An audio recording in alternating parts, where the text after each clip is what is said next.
Welcome back to another episode of Fantasy Endzone. I'm your host, Jake. Joining me today is my co-host today, Stephen Bergum. What's going on, Stephen? Hey, Jake. Thanks for having me on again. Yeah. 2 times in 3 weeks, 2 times this season. Yeah, it's fun. Yeah. Week 3's in the books. Right now we're recording halftime of the Lions and Baltimore game. It's 14-14. But, looking at week 3, the injuries just keep piling up. It just keeps going and going and going. But you and I will talk about the injuries, our thoughts on week 3, over and under reactions, potential trade targets, and finally we'll close it out with our waivers. So we got a lot to cover. Only a little time for both of us, but without further ado, let's get fantasy.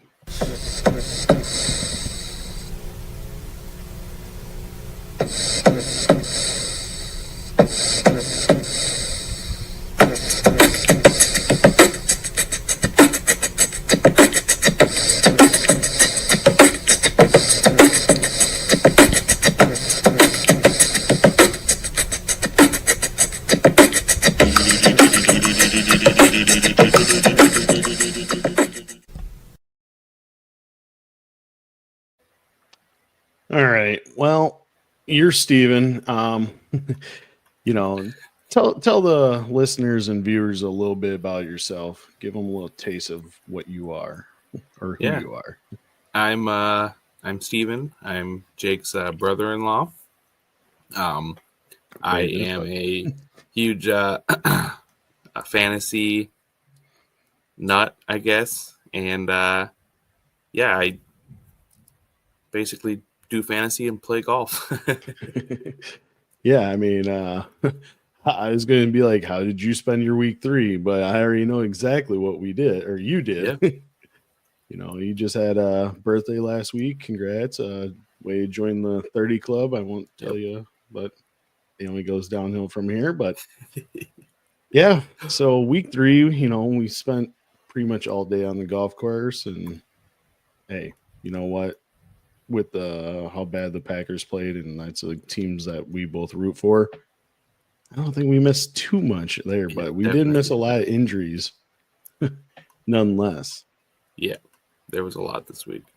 Also, if you are from Wisconsin or around Wisconsin, check out Steven's podcast as well. So if you want to tell him a little bit about that.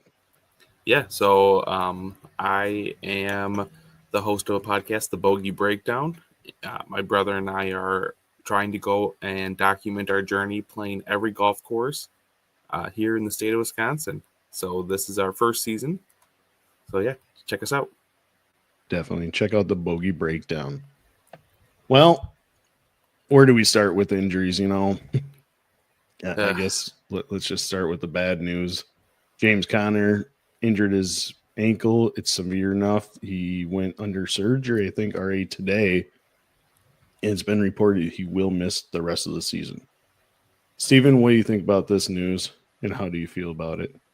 Man, James Conner's been like a stud. He's great at finding the end zone for a lot of years. He always had been injury prone, but you hate to see an injury like this at this age of a guy.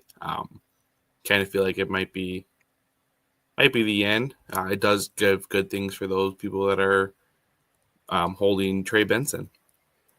Yeah, definitely. For me, he's never stayed healthy for an entire season, so I didn't expect him this season to be any different. I mean, he is 30. Last season, he only missed last game of the year. It's just so sad to see like these guys like Austin Eckler last week, 30 years old, torn Achilles. Now James Conner will be missing the rest of the season, and he's 30, and that's not really going to be helpful for 30-year-old running backs coming into playing and having meaningful snaps. Yeah, I would agree with that. Next is CeeDee Lamb. He is on the list. Suffered a high ankle sprain. It's a 4 to 6 week recovery time. Right now, it's been reported that he will miss week 4 and get reevaluated 10 to 14 days. But we see this day in, day out. Like, this always happens. Be like a IR injury, putting him on there for 4 weeks. Stephen, from your viewpoint, or from the viewpoint I seen, like, I thought he broke it. Like, just the way it bent and everything. Do you have any shares of him? I do. Yeah, I have him in the Dak stack. And yeah, when I saw that video, I thought for sure he broke his ankle. I mean, it looked bad. Yeah, definitely. I would say it probably couldn't have come at a better time when the Packers go play them next week. Because Dak, Dak is like a little CD's Dak's little blankie. So yeah, who's going to step up though without him here? I mean, I think there's an obvious choice, but who else? Yeah, I think that you're going to see like kind of what you saw at the end of the game. You know, you're going to get George Pickens, and then I would say probably Jake Ferguson. He's going to be heavily involved, and I think you might get some of the other wide receivers that they have, but they don't have a huge cast behind CD and Pickens. So I think it's going to be a lot of Pickens. Yeah, I think Pickens, as long as he doesn't lose his focus and his helmet is intact, breaking it on the sidelines. But yeah, I mean, Turpin, he's very good with the ball in his hands, very fast, electric. I think you're right. I think Jake Ferguson I might have as my start of the week this coming week, just because he's been dominant. He's been commanding targets, and he looked great at the end of the game from what I've seen. And it's just unfortunate for CeeDee Lamb. He was my number 1 wideout for this season. And unfortunately, I don't think that's going to be the case with him this time. I would say so. Next, another bad injury. Najee Harris ended up tearing his Achilles. He'll miss the rest of the season. So even if, with the torn Achilles, where will Omarion Hampton rank the rest of the season? Well, we saw what happened when they got the better back on the field. For people that have shares of Omarion Hampton, is good. To not have Najee Harris in front, it sucks that it has to be an injury like that. I think that Omarion Hampton is going to be for sure an RB1 rest of the season, which is good because there's a few leagues that I drafted him early, and it was a little nervous for the first couple weeks. Definitely. I mean, easily a RB1. I see him finishing as a top 5 running back. I mean, the wait is over, guys. The wait is over. Yep. He is going to explode. He did this past week. He showed you what he can do. He's only back there. I mean, there's not much more behind him. And in an offense that usually Harbaugh has as a run-first team, expect a lot of running with Hampton. And also, he's catching the ball out of the backfield too. Yep. So PPR leagues, it's going to help a lot. Other injuries, Colson Loveland injured his hip, did not return. Samaje Perine injured his right thumb, did not return. Alec Pierce, concussion.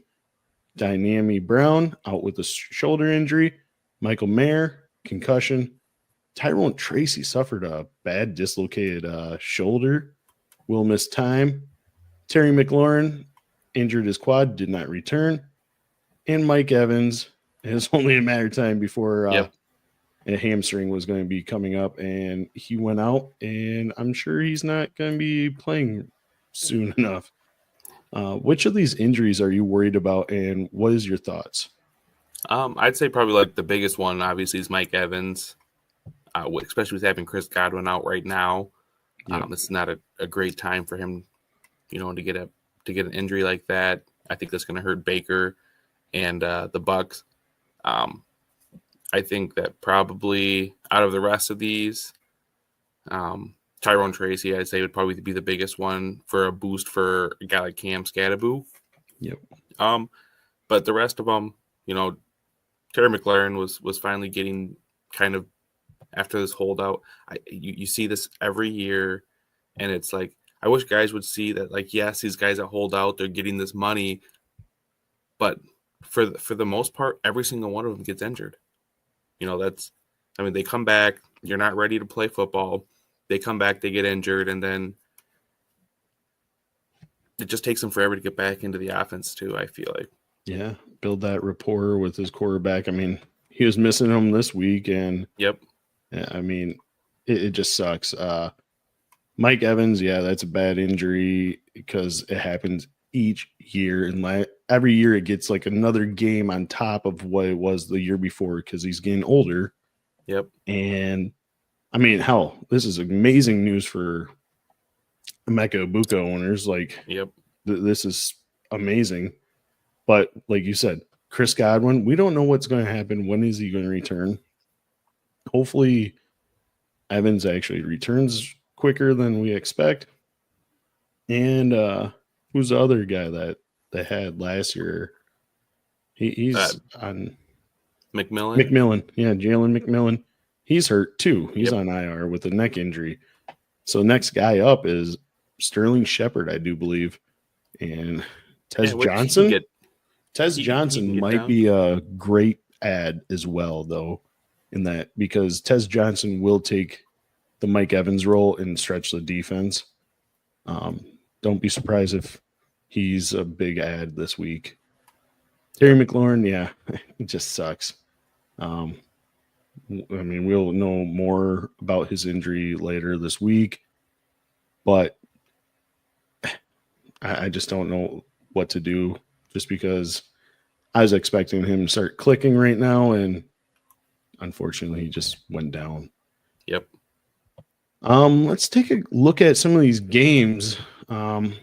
Since we didn't watch the first slate of the games because we were chasing your golf ball or my golf ball. Yeah.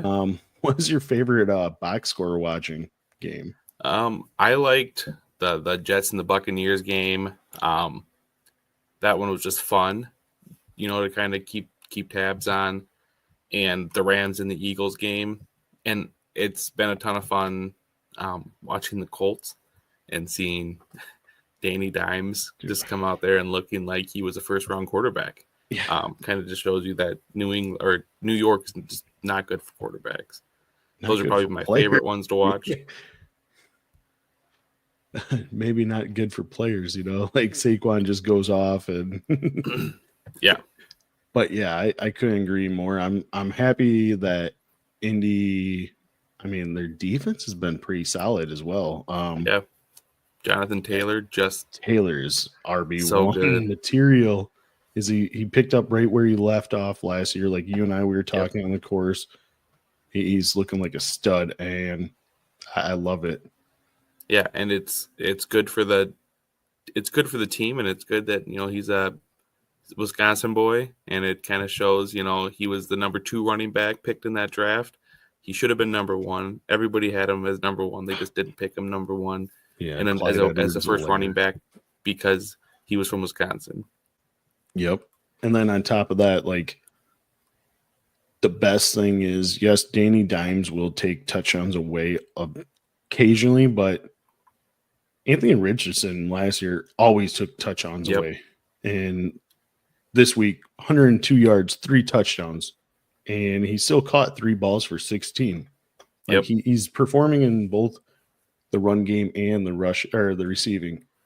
And after him, they got 3 carries by the backups for 9 yards. It's all Jonathan Taylor, and that's what you want in a bell cow running back. And you probably got him in the second round in your redraft league. So amazing ROI on that one. For sure. For me, I'm going to say the Bears and the Cowboys. Vegas had it as 50 and a half points. And as you know, I am a huge believer in Caleb Williams. It's hard to say as a Packer fan, but I do see a lot of promise in him, and he did not disappoint, throwing for 298 and 4 passing touchdowns. I'm just going to put it out there. He's going to be the first Bear over 30. He finally got with DJ Moore for his first touchdown on the season. But Williams and Ndunze, like, they're connecting on all cylinders, and 4 times they scored together. I think those two are both a start until further notice. Adunze, I mean, he was the deal of the draft so far. I mean, he's been on fire for the whole season. Whoever got him got a good deal. Yeah, definitely. I mean, he only had 3 catches, but he had 7 targets, 62 and a touchdown. But he's producing numbers for you. What was your most surprising game this week? Well, Packers getting beat by the Browns after shutting them out until 3 minutes left in the third quarter, and then they coming back and winning. That was just it was hard to see. I would say that one that would surprise me a lot was how badly the Cowboys got beat by the Bears. Like, that was very surprising to me. The Bears have not looked good this year. No. But then also how much the Commanders stomped on the Raiders. That one surprised me a lot because the Raiders looked like they had a good defense against the Chargers last week, and then to come out and give up 41 points, it was pretty incredible. And then how inept the Bengals looked versus the Vikings, and that whole team, and Jake Browning just looking like garbage. That surprised me a lot because Jake Browning was a pretty decent quarterback the last time we saw him play a lot of, but that Viking defense is very scary. Yep. Yeah, definitely. I mean, surprisingly, it's just how many defensive touchdowns there were. It's just notifications like, black punt for touchdown. The Eagles end the game. Yep. How many black punts there were or kicks? How many interceptions for touchdowns? I mean, the Vikings had 2? 1 interception and 1 fumble return. Yeah, both by the same player. I think that's right. That's right. Yep.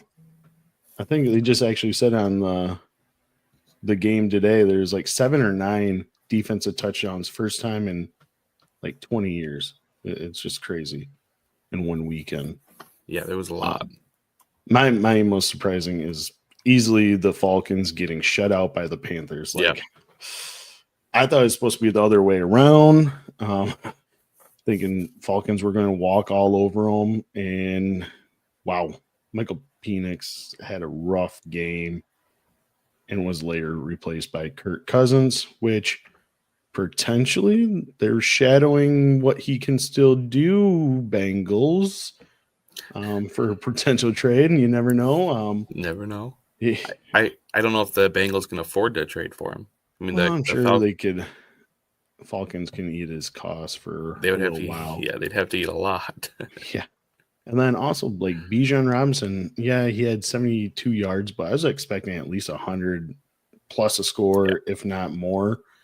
And he did little to nothing for overall from that aspect. Like I seen also, they never even went past Carolina's 31-yard line. Yeah. That is bad. Just seeing. Yeah, that was pathetic. You like, I don't even know what the Vegas odds were on that game, but I don't know how Carolina's looked like dog crap the first 2 games, and they came out and stomped the Falcons. And that's probably easily my most surprising game. Yeah. I mean, obviously the Packers, they always fall for the trap games. Bengals, I thought they'd put up a little bit more fight. And I'm surprised that Jets actually played as well as they did with Tyrod Taylor. Yep. I mean, the block kick for a touchdown at the end also helps a lot, but nonetheless. Before we get our over and under reactions, let's hear from the Podfather about FitBod. Earlier this year, I tore my rotator cuff, had surgery. It was a mess. They said, it's going to be a year of rehab. And I said, okay. I found an app, FitBod, which lets me plan my workouts, keep the strength of my lower body, but work on strength and conditioning and flexibility of my shoulder. And man, I so wish I had found it earlier. It plans your workouts every day, how many reps, what time of day, even gives you indicators of where your recovery of your muscles is at throughout the week. It has been an invaluable tool. It's something I credit with my recovery. Working out had always been a mystery to me before. Now with Fitbod, that mystery has been solved. Go to fitbod.me. Fitbod.me and use code PLAYER. Use code PLAYER to get 25% off. That is fitbod.me. fitbod.me/player to get your body to where you want it to be. Yeah, go ahead and download Fitbod. Over and under reactions, Stephen, I know last time we did 10. Well, let's cut that in half and let's do 5 today. But these are 5 top tier players. Are we going over or underreact? You ready? Yep. Number 1, Brian Thomas Jr. I'm very scared. You and I talked about it on Sunday. Man, I think I'm going to bench him. I have him in several leagues, and I've got guys that I've been starting him over that are top 10 guys right now that you wouldn't think, and he's just been hurting me. Yeah, I'm very scared. The whole entire Jacksonville offense looks like a mess, and man, Trevor Lawrence, he has not been good. He never deserved that contract that he got. Yep. He's someone that's getting paid based off his college production still. Yep, definitely. Yeah, I'm overreacting as well. He's scaring me. Being drafted as a late first, mid-second round pick in your redrafts, he's not giving us our return at all. But can we start saying that Trevor Lawrence is not the chosen one? Like, he's got so much hype, this quarterback is the best one since Andrew Luck or whatever. What has he done besides became the richest quarterback for a little while? Nothing. And not everything's on the players, but like Liam Cohen, how are we can they get that going? I thought he was supposed to be, in Dubai. Yeah. But can we get this team going? And Thomas's weekly finishes so far, wide receiver 42, 56, and 48. We might have to bench him now until further notice. If he's only getting us one catch, 9 yards until a deep bomb, but even then, it's a little too late. Yep.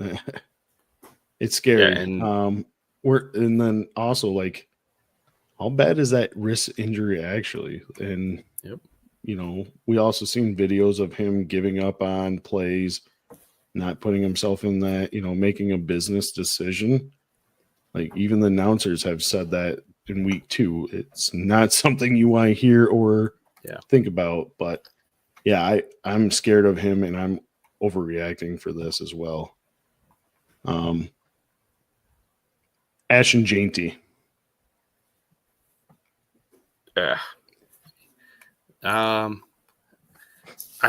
He's a guy that I hope winds up having a good college career. That way people don't. Everybody that had doubts about him, they were talking, it's because of the school he went to. Never played like the big guys. There's things like especially the Chargers game 2 weeks ago where he just trucked that guy. He was like, okay, that's the guy we saw in college. But so far, he has not looked like the guy that we saw in college. I think that he's a guy that I'm not out on. I'm not as worried about him as I am as Brian Thomas. I think that sometimes when you come into the NFL as a running back, especially, it takes a little bit to get into becoming like an actual stud. I think he's got the tools. He's got the athleticism. I think he's going to be a lot slower starting than people were hoping for. but I'm not as worried. I think it's just going to be something that people are going to have to wait, and it's hard to when you're taking a guy in the first round. Yeah, I'm overreacting. Like being a first round draft pick, being that the next guy, even in dynasty leagues like we've seen, or even redraft, he was drafted in the first round, just like Marvin Harrison last year. Neither one has done crap. Like Marvin Harrison did not produce our expectations. It was not even close. Jainty is very off to a slow start. And I thought he would be great in Chip Kelly's offense. They run the ball, but Geno Smith has been passing a crap ton. I feel like I have at least 33 per game. I think it was. He had 40 something versus the Chargers. Yeah. Yeah, and last week, right? You're saying they played the Chargers. Yeah, last week against the Chargers. Yeah, he had 40. And the thing is, he didn't complete a single pass over 10 yards, if I'm not mistaken. Yeah.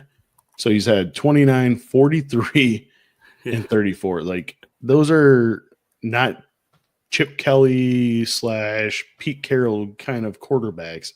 They usually run the hell out of the ball and stop switching his stance. Just let him do. If he wants to do, the Michael Myers and stand up straight up, let him be, because that's how he's comfortable. He's currently in running back 32. It's not going to cut it for a guy that we drafted in redrafts in the first round. I'm scared right now for the ROI.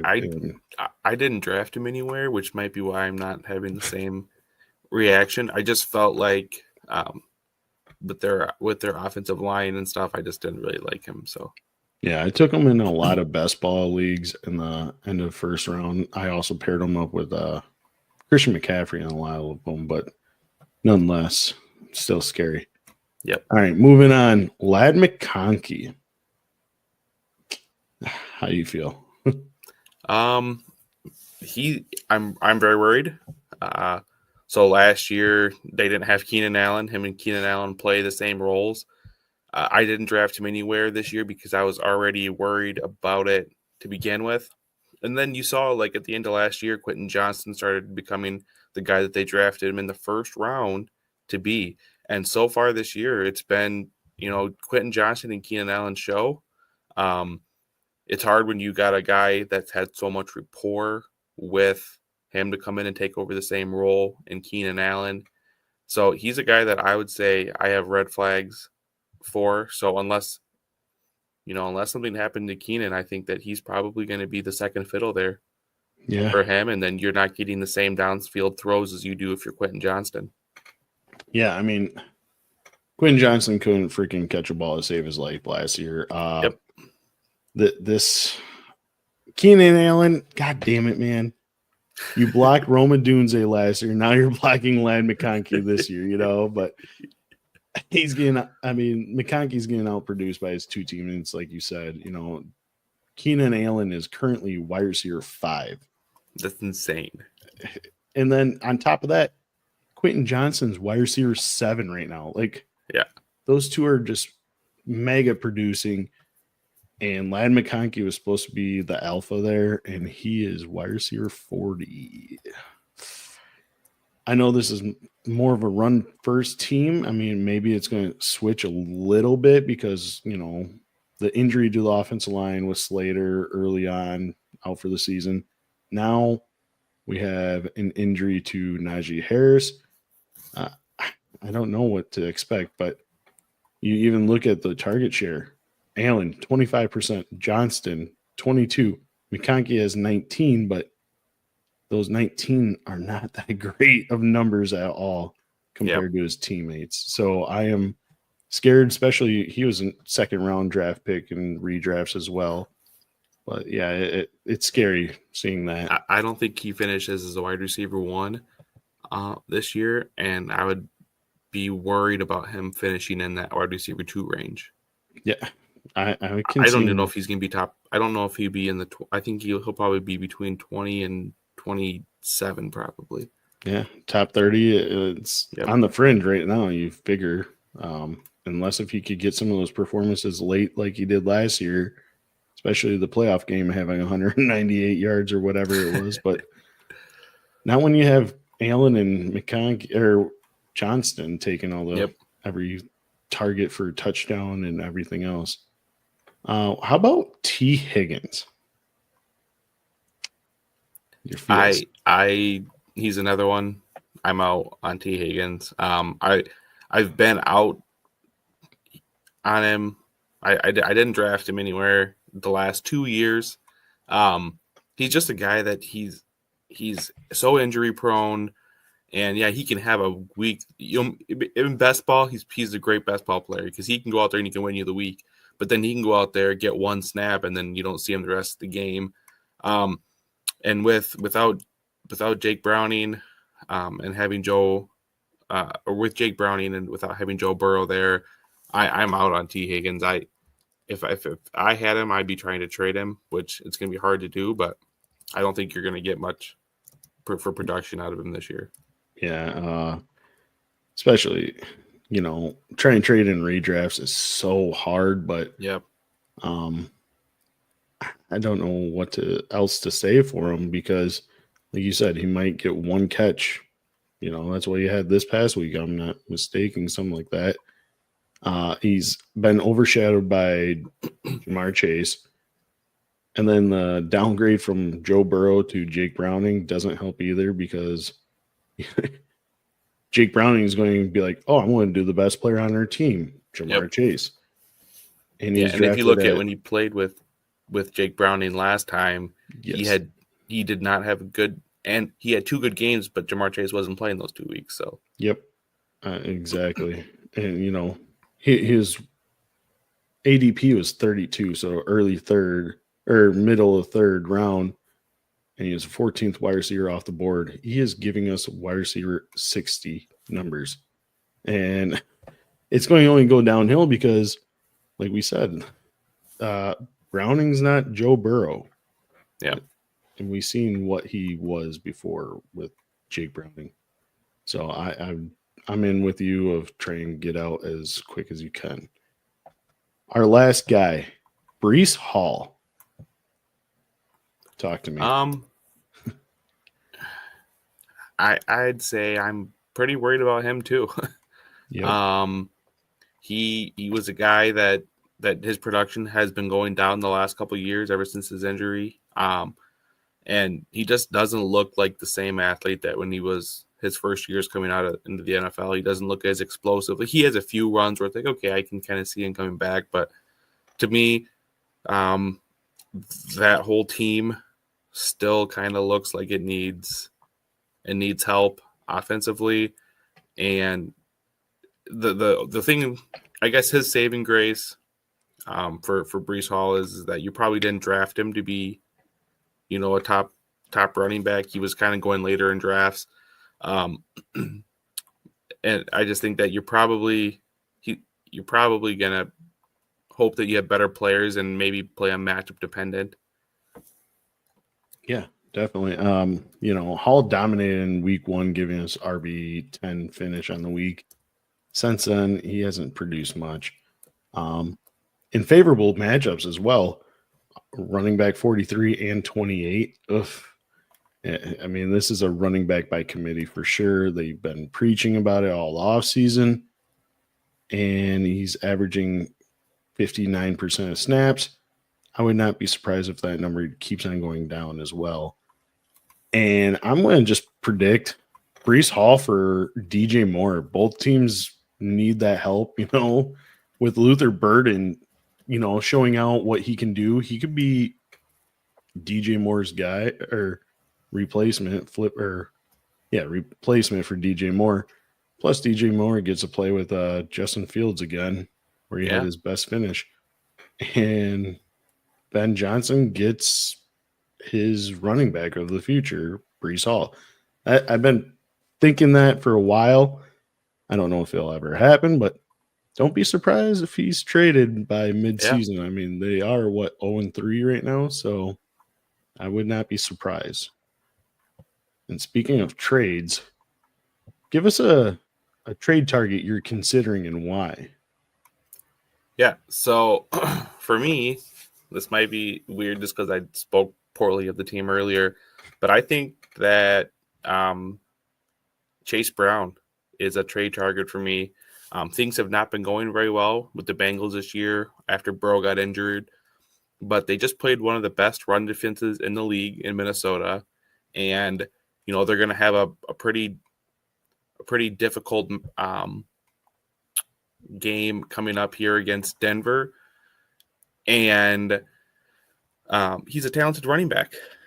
He's getting all the work there, and after Denver, it starts to get a little bit easier. I mean, you played Detroit, which they haven't been the same run stopping defense. You play Green Bay, which is difficult, but then you get to play Pittsburgh, New York, Chicago, Pittsburgh again, which those are all pretty easy run defenses so far on the year. And I think that the Bengals will figure it out, and Jake Browning will figure it out, and I think that Chase Brown is gonna take off, and I think you could get him pretty cheap right now. People are very scared of the Bengals offense.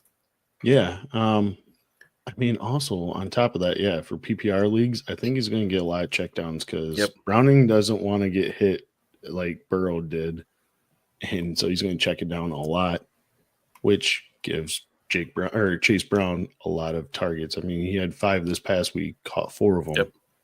I mean, that's where you're going to get a lot of points. I like it. One of mine is Cam Skattebo. In the first real time as a starter, he produced so much. 10 carries, 60 yards on the ground, and a score. And he was involved in the passing game. 8 targets, 6 catches for 61 yards. It's their, the Giants' Christian McCaffrey, if you will. And now Tyrone Tracy's going to be missing time with an injury. Like, I wish somebody would have, said this last week of getting him, but it might be a little too late now that Tracy is injured and this is a for sure RB1 starter. Yeah. And, we're not going to talk about, hey, go get, Justin Jefferson, Jamar Chase, because it's unrealistic. No one's going to trade you unless if you're trading those two. So we're just giving you mid-tier guys that potentially can help your team. I mean, even Jordan Mason, I would love to trade, but after the week he had, that ain't going to happen. You got another one for me? Yeah, and this one is it might be a little bit more difficult to swing a trade for, but he has not looked good so far. Their offense has not looked good so far. And people, they get very emotional. I would say Drake London. He's a very talented wide receiver, and talent always wins out. He has not played very well. He's wide receiver 40 on the year. He was a guy that was drafted in the 2nd round. And like I said, people get emotional about, their draft picks. You expect him to go out there and be a stud. I think that Atlanta figures stuff out, and he's getting the targets. He had 15 in week 1. They played against Minnesota, which Minnesota is a tough defense. And then after people seeing him play against Carolina, and he's only getting 10 points in a full PPR league, people are gonna be pretty emotional. Before this week, you probably could have traded for AJ Brown. I don't think that's going to be happening anymore. So I would say that Drake London is a guy that you could probably go out and maybe make a package deal and trade somebody that had a big week or has looked decent so far, and maybe be able to trade for a guy like Drake London that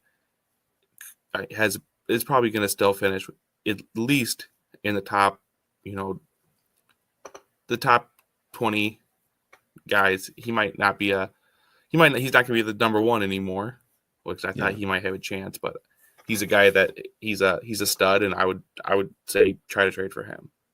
Yeah, I mean, I think he's still going to have a top 15. Week 1, he is showing out, and then he got a bunch of targets in the end zone and then injured his shoulder. And he was questionable going into that Minnesota game. Yep. I love the call because I am a huge fan of Drake London. I mean, I thought he was going to be a top 5 wide receiver this year, but Yeah, he's this is the getting only chance targets, you're like you probably going to said. get to be able to trade for him. Definitely. I would totally agree with that one. For mine, I'm sticking in the same division. Chris Olave. He's been mid so far this season, so that means you're not going to pay a hefty penny to acquire him. And his injury concern has always been there, so that's another huge, upside for trading for him. But let me read you his targets in the first 3 games. 13, 10, 14. Now, we're going for, quantity. I mean, that's a lot of quality, but the quantity is what we're going for. We're going for a 10, not a 5, but Yep. He secured 23 of the 37 targets. The issue is, we don't know who's always going to be the quarterback, if it's Spencer Rattler or what, but you would assume later in the year they're going to build some kind of connection, whatever, the quarterback is. And right now he's already commanding 31% of targets, his target share. He's a must get for me. Currently, wide receiver 24. And I expect those numbers increasing, bearing any injury, obviously. But everyone, insane amount of targets every single week, double-digit targets. Yeah. And say he, even this past week, he had 14. He caught 10 of them. Like, that's 10 points in PPR leagues. He got 57 yards or whatever. Just imagine if he breaks one of those, an extra, 10 yards, 20 yards, or catches a touchdown or whatever the case may be. And right now, he's not producing very high, but he will, in my opinion. And so the trade value isn't going to be as high. Yeah. No, that's a great call out. The targets have been insane for him, and he's a talented wide receiver. That's what you always got to count on, talent. Yep. Ohio State talent. Ohio State wide receiver talent. All right, let's except for Marvin Harrison. Yeah, he'll figure it out sometime. He'll just, in the offseason, he'll put 30 pounds of muscle on. That's what it is. Let's move into our waivers, and then we'll get both of us on out of here. We both got early mornings. Go through your waiver ads for each position. Yeah, so I'm going to start at the wide receiver position. A guy that I think you should go out and you should get. He's a guy that I've been kind of seeing the trend for, so I've actually got him. I picked him up last week in a lot of leagues. Is Trey Tucker. He's only 6% rostered on Sleeper, and he has been getting a lot of targets starting the last 2 weeks. He had 8 versus the Chargers and 9 this past week. He's playing on 90% of all the snaps this year. And Geno Smith is a guy that likes to chuck it down the field and chuck it a lot. He's historically a pretty accurate passer of the ball. He led the league in completion percentages in Seattle, and I expect him to keep that up there. And as a guy that's probably, he got 3 touchdowns last year. They were garbage time, but still, he's a guy that can take the top off the defense. He's fast. I've been like I said, I picked him up everywhere last week that I could. I would say go out there and get him. But did you start him against me? I did not start him. Thank you, Russell, for only getting 6 points in that league. Go ahead and finish off with all your waiver picks. Yeah, for tight end, Britton Strange, tight end for the Jacksonville Jaguars. He is only 30% rostered on Sleeper. So what I have for him is he's had 4 targets in each game this season, and this is a role that Evan Ingram was very productive in. He's a big target that's going to be close to the line of scrimmage.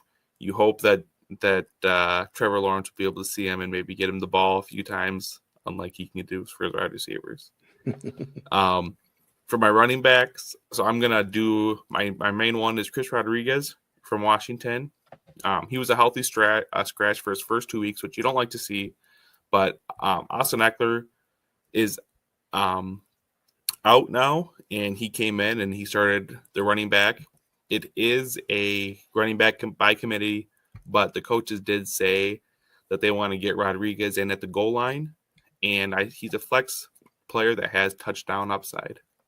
And then I'm going to do a bonus pick for you guys, kind of like the Trey Tucker, where you can maybe stash him and throw him on his bench before he breaks out. Woody Marks from Houston. Their running game has been not good this year, but he's starting to see his opportunities go up every single week, and Nick Chubb has not looked like the same Nick Chubb. I know he got a touchdown last week. There was speculation that maybe that they let him score, but he has not looked like the same running back. So I would say pick up Woody Marks. He's a guy that he could come and take over the backfield. For my quarterback, I have Geno Smith, also from the Raiders. He's only rostered in 23% of the leagues. And if you don't look again at the game that he had with the Chargers, he's played better than what it would show on paper. He's been a good quarterback in Seattle, which is a very similar offense. And he has good weapons, including Trey Tucker. But I think he's a guy that you can pick up, throw him into your spot, especially if you got guys that are going on bye. And I'd say he's been a good quarterback. So go grab him. Yeah, definitely. I mean, going back to Chris Rodriguez, yeah, he was healthy scratch the first 2 weeks, but they had Eckler. Yep. But what about Jeremy McNichols? He's a special teamers, teams player. So that's why they're going to have him over Chris Rodriguez, which is a only running back. He also can catch passes, but I love that he was the first guy up in that Commanders offense. I had a lot of people asking me, what about Ja'Cory Cross-Merritt this week? No, do not play. It was a wait and see how they distribute it. And truthfully, Merritt's touchdown came at garbage time, to be honest. Yep. I'm going to still say do not play him until further notice. But I really like the Woody Marks call. I'm very high on him. I know Joe Mixon, we don't know what's going on with him. He looked more efficient than Nick Chubb. And on top of that, I just seen a report and I was watching over it. He was in the 2 minutes and third down role in the backfield instead of Dar Omugwale, which is huge because that means he's getting the pass catches. They trust him in pass protection, which means he's going to be on the field a lot more. So I expect him to play a lot more as the season progresses. And this team's 0-3, so they might want to see what they have in him. I love the call. Thanks. For mine, I'm going to go quarterback. I had Geno Smith, just like you said. But I'm going to switch it up to Matthew Stafford. He'd be the next man I'd want in free agency. And if I'm in need of one, if I had Joe Burrow or any of these other quarterbacks and you're streaming the rest of the year, I mean, so far he's put up QB 20, 19, and 13. I think he started slow because of his back injury. They're not going to throw it 30, 40 times right away with him having that back soreness. He's available in 70% of leagues. And he's got 2 stud receivers in Puka Nacua and Devontae Adams. I really like what he's produced the last couple weeks, especially against the Eagles as a QB 13. So he's my ad of the week for quarterback. My running back, I mean, who can you not say? It's Trey Benson. He's got to be the number one available or added running back this week. He's available in 40% of the leagues or 40% in sleeper. Connor's out for the year.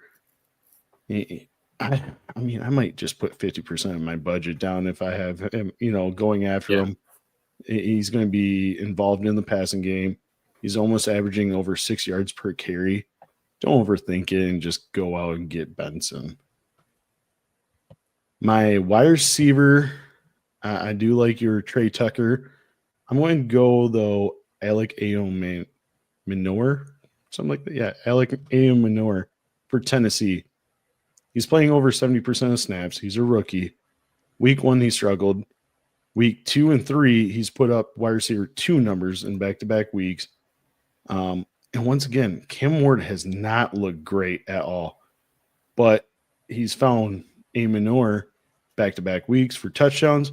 He's outproducing Calvin Ridley, getting more production out of him. Ridley might get a little bit more targets, but he ain't coming down with it like A. Manure. And A. Manure is a big-time red zone target. He's a tall, lengthy guy, and he was a stud in college for Stanford. So that is my ad for wide receiver. And again, you took Brenton Strange from me, so I'm just kidding. I'll let you have it. So my guy, I'm going to pick who you suggested, Oronde Gadsden. This is my guy from Syracuse. I'm a huge Syracuse fan, as everyone knows probably already on this podcast and show. In the first 2 games, again, he was healthy scratch. So week 3 was his debut. He had 7 targets, caught 5 for 46. This is also competing with Allen, Johnston, and McConkey. He still got 7 targets. He's available in 98% of leagues. But I will note, the only reason he was probably not a healthy scratch was because Will Disley is dealing with a knee injury. So the future does look a little cloudy. I wouldn't put a whole bunch of fab on him. I'd put like $1, $2. A lot of people probably won't even pick him up or even notice who he is. So it might be a free waiver ad. But this is somebody you're going to want to look and see, especially if Disley is out, because he is the next man up in that passing role. Yeah. I like the picks. Trey Benson, if he's out there, he's not available in any of my leagues, but yeah, throw all your money on him. And then for the tight end for the Chargers, it's hard to pronounce his name. Oronde Gadsden. There you go, Oronde Gadsden. It's good that he came out, and he was the guy that came out and was able to catch his targets. You play your way onto the field. Will Disley is not anything special, and for a guy that they drafted pretty highly, and coaches like to get their players out, and teams like to get the players out that they drafted. So I like that pick too. Well. I mean, even in Syracuse, he was a monster target hog. He averaged like 700-800 yards for a tight end. It's quite a bit for a run first team. Yep. But yeah, just watch and see if Disley is healthy or not, because that might make it matter. But nonetheless, stash him. And I'm actually going to say this right now, because I've been thinking about it. Add Jackson Dart now. I know he probably won't play for a week or 2 or 3, but if he plays, he gives you the rushing upside, just like he reminds me of Drake May. He could pass it, give you that rushing upside. And he's big, tall, and I hope they play him soon, because I want Neighbors to actually have catchable balls instead of hospital balls, because if Wilson keeps throwing how he is, Neighbors is going to seriously get hurt, just like he did at the end of the game with a shoulder injury. But he came back in. But I love if you have a deep bench, go ahead and stash him right now. Yeah, and don't play Russell Wilson, as I learned. Thank you for playing him. This week. Yeah, I was looking at your quarterbacks with Gina or with Matt Stafford, and I was like, man, if I only had picked a safe guy like Matt Stafford instead of being like, oh, I'm just gonna throw Russ in. Yeah, that burned me. I needed 8 points out of him, and he got 6 points. What a garbage quarterback. Well, not every week you play against Dallas, because Caleb Williams put up 4 touchdowns, and we know it's Dallas's defense is the issue, not that Russ is cooking anymore. But that's the wrap for today's episode of Fantasy Endzone. If you enjoyed the show, be sure to follow, like, subscribe, click that bell notification if you're on the podcast, because you can listen anywhere you get your podcasts at. big shout out to you, Stephen, for joining me once again. I love it. Yeah. I'm going to have Thanks you for on having me. a lot more. So be prepared for texts of, telling the wife, hey, I'm going to set aside some time for my favorite brother-in-law. Yeah. And remember, check out his podcast, The Bogey Breakdown for Golf. That's right. I hope to be on that with, how we golfed on Saturday. But That's right. nonetheless, always follow me on Twitter, X, whatever you call it, Louis Lewis 5. You have anything you need to say before we head out? Yeah, just make sure you're active in these waiver wires and take a look ahead at what rookies and especially rookies are doing at this time of year, because this is put up or shut up time for them. So yeah, awesome. Thanks for having me on, Jake. Since you mentioned that, be sure to plan out your bye weeks now, because they're starting up in 2 weeks. So, Packers have a bye week in week 5. You have Jordan Love. Think of a matchup for your quarterback against a certain team or whatever you're going to replace. So be sure you're active and looking at your team and seeing when their bye week is and get that favorable matchup instead of waiting. Oh, crap. Hey, he just produced numbers. Now I can't get him or put a waiver claim in. Yep. Now you got to spend up. Yep. Till this week, I will be back on with Bill giving us the starts and sits of the week. But until then, I'll see you fantasy heads later. Peace. From the Podfather to you, I deeply appreciate you tuning in. And many ask, what can I do? What can I do to help support the hosts, the research they do, the production costs? Go to PlayerProfiler.com, Dynasty Deluxe, World Famous Draft Kit, Rankings, DFS Dominator, and of course, data analysis. Subscribe to any one of those, and you support all of us and take Player Profiler to the moon.